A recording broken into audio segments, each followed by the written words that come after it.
Di tengah arus ekonomi dunia yang tak menentu, El Salvador, sebuah negara kecil di Amerika Tengah yang terhimpit di antara lautan dan gagahnya gunung berapi, berdiri dengan penuh harapan di ambang fajar ekonomi yang cerah dan gemilang. Dengan rasa percaya diri yang meluap, El Salvador melangkah maju, menapaki sebuah jalan yang belum pernah dilalui sebelumnya. Pada September tahun 2021, negara ini mengukir sejarah sebagai negara pertama di dunia yang menjadikan Bitcoin sebagai alat pembayaran yang sah serta legal, berdampingan dengan mata uang dolar yang sudah mapan.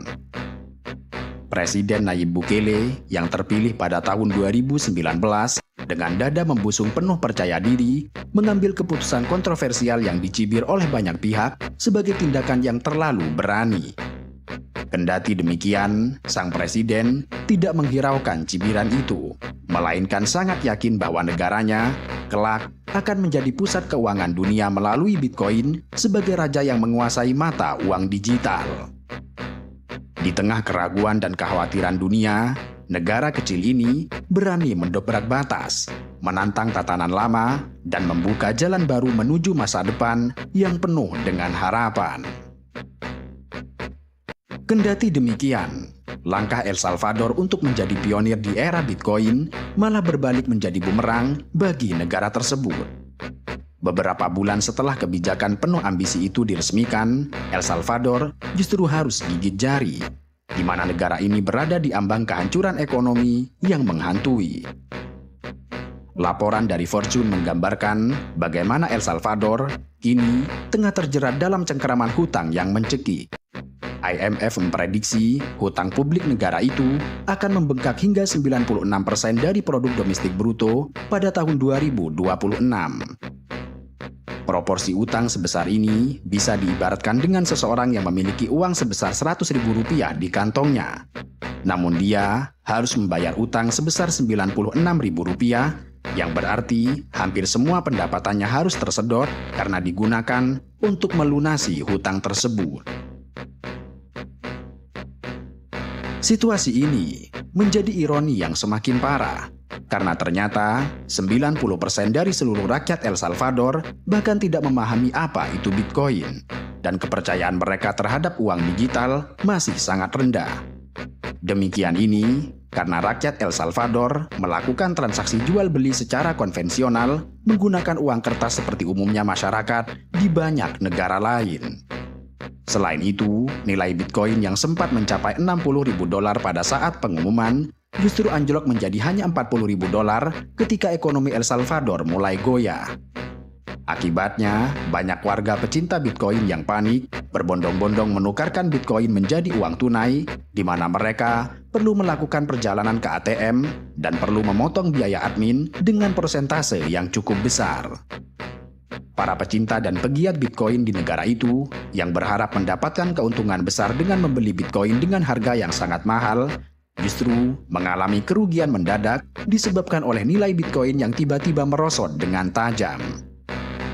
Ketidakstabilan nilai Bitcoin yang ekstrim dan liar ini telah menyebabkan fondasi ekonomi El Salvador terguncang ngeri dan mengingatkan kepada kita semua bahwa jalan menuju kemakmuran tidak semudah membalikkan telapak tangan.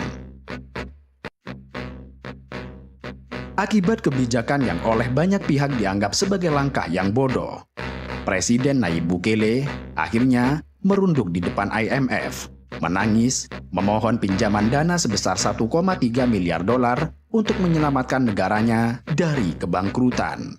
Di tengah tekanan yang semakin meningkat, IMF menyarankan negara tersebut untuk menarik diri dari eksperimen Bitcoin, mendesak agar mata uang digital tersebut tidak lagi digunakan sebagai alat pembayaran yang sah.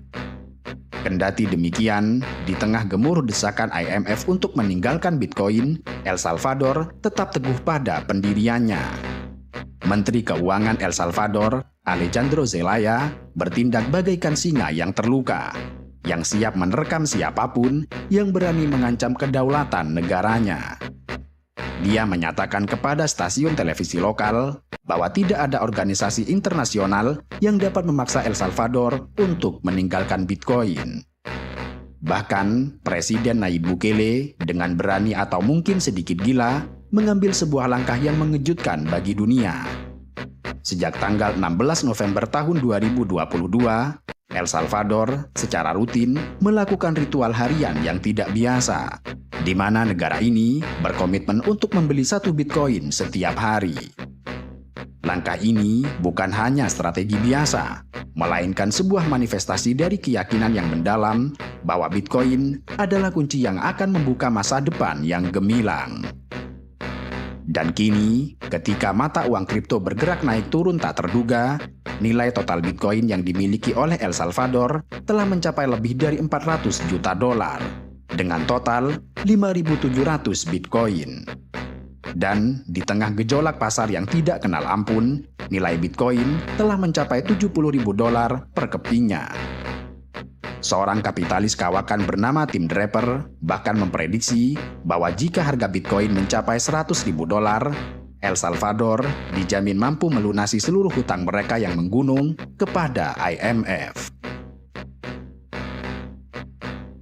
Meskipun Bitcoin telah membawa harapan baru bagi ekonomi El Salvador, bayang-bayang keraguan justru menyelimuti mereka. Kekhawatiran mulai berkembang bahwa mata uang digital ini bagaikan pedang bermata dua, yang secara diam-diam dapat meruntuhkan fondasi ekonomi negara. Naik turunnya nilai Bitcoin yang tidak menentu adalah sebuah praktik perjudian haram yang berpotensi menimbulkan risiko besar yang tidak dapat diprediksi. Jika nilai Bitcoin jatuh secara drastis, maka cadangan negara dapat terkikis hebat dan memicu ketidakstabilan finansial yang sangat parah. Tahun 2022 menjadi saksi bisu dari keganasan Bitcoin, di mana sekitar 40% pemegang sahamnya merasakan pil pahit kerugian. Dan El Salvador dengan investasinya yang besar tidak luput dari amukan badai kerugian itu. Dan di tengah gemuruh ambisi El Salvador untuk mengangkat Bitcoin ke panggung utama ekonomi, negara ini terjerembab dalam pusaran krisis kemanusiaan yang sangat kelam. Di balik tabir kemajuan finansial, terlupakan sudah jeritan hati rakyat yang tercekik oleh cengkraman rezim yang otoriter. Presiden Nayib Bukele yang digadang-gadang sebagai pemimpin yang visioner justru banyak dikritik karena rezim otoriternya yang mengekang kebebasan. Kekerasan yang tidak kunjung padam yang dilakukan oleh para begundal geng-geng kriminal yang bangsat memaksa sang presiden untuk mengumumkan keadaan darurat. Kendati demikian, keadaan darurat ini justru menjadi celah bagi pelanggaran hak asasi manusia yang sangat mengerikan. Pasukan keamanan yang seharusnya melindungi malah terlibat dalam tindakan yang sewenang-wenang, berubah wajah menjadi algojo kebrutalan. Lembaga hak asasi manusia mendokumentasikan penahanan sewenang-wenang secara massal, penyiksaan yang tidak terperi, serta pelanggaran proses hukum yang mencoreng prinsip keadilan. Sejak Maret tahun 2022, lebih dari 68.000 orang telah ditahan di balik jeruji besi, sebuah angka yang sangat besar bagi sebuah negara dengan populasi hanya sekitar 6 juta jiwa. El Salvador dengan ambisi Bitcoin-nya berada di bawah bayang-bayang pelanggaran hak asasi manusia. Negara yang dengan penuh semangat mencoba merajut masa depannya di atas fondasi mata uang kripto ini, kini tengah dihadapkan pada dilema yang menyakitkan, yaitu keseimbangan antara kilau inovasi serta tanggung jawab moral terhadap rakyatnya yang tengah terluka. Dan pada akhirnya, hanya waktu yang akan menentukan apakah El Salvador akan bangkit sebagai pionir atau tersungkur oleh beban tanggung jawab yang terabaikan.